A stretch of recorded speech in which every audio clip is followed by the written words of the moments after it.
कक्षा 10 प्रश्नावली 5.2 प्रश्न 19वां।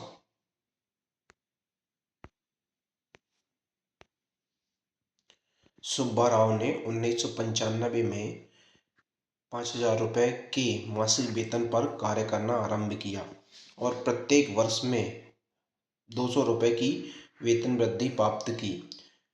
किस वर्ष में उनका वेतन 7,000 रुपये हो जाएगा? तो हम मानेंगे कि प्रथम मासिक वेतन बराबर ए, जो पहला मासिक वेतन मिला उसको हम ए मान लेंगे, क्योंकि ये सवाल हम एक समांतर श्रेणी के हिसाब से हल करेंगे। तो इसमें 5,000 को पहला पद मान लेंगे, क्योंकि ये पहली बार उसको मिला था, तो ये प्रथम पद होगा श्रेणी का, और इसको हम ए मान लेंगे। और प्रत्येक वर्ष वेतन वृद्धि, जो हर वर्ष उसकी वेतन वृद्धि हुई है वो डी है, उसको डी मान लेंगे। और क्योंकि दो पदों का अंतर, तो उसको डी मान लेंगे, तो ये 200 होगा हमारा।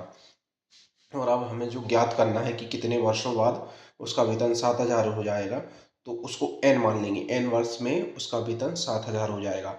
इस प्रकार एक समांतर श्रेणी के सारी चीज़ें हमने मान ली हैं। ए पहला पद मान लिया है, डी सार्वंतर मान लिया है, और जो ज्ञात करना है उसको एन मान लिया है।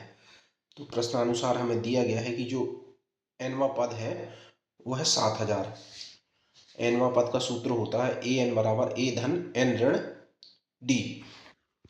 तो ए एन का मान रख देते हैं ए धन एन ऋण डी बराबर 7,000।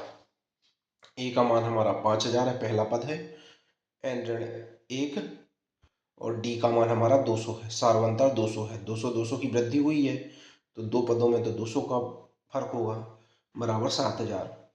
5,000 का जब इस साइड पक्षांतर करेंगे, यहाँ पे धनात्मक है, यहाँ हो जाएगा तो ऋणात्मक हो जाएगा। तो 7,000 में से 5,000 गया तो 2,000 बचा, तो यहाँ होगा एन ऋण 1 गुणित 200 बराबर 2,000। अब 200 का जब इस साइड पक्षांतर करेंगे, यहाँ पे गुणे में है, इस साइड आएगा तो भाग में हो जाएगा। तो 2,000 बटे 2,000 में 200 से भाग देंगे तो ये आ जाएगा 10, तो एन ऋण 1 बराबर 10 हो जाएगा। फिर 1 का पक्षांतर जब इस साइड करेंगे, 1 यहाँ ऋणात्मक है, इस साइड आएगा धनात्मक हो जाएगा। तो n बराबर 10 धन 1, 10 और 1 होता है 11, तो n बराबर 11। तो 11वां पद होगा जिसका मान 7,000 होगा। इस प्रकार एक समांतर श्रेणी में रख के हमने इन सब मानों को ज्ञात कर लिया है कि हमारा जो 11वां पद होगा वो 7,000 होगा। तो इस सवाल का उत्तर हमारा 11वां पद आएगा।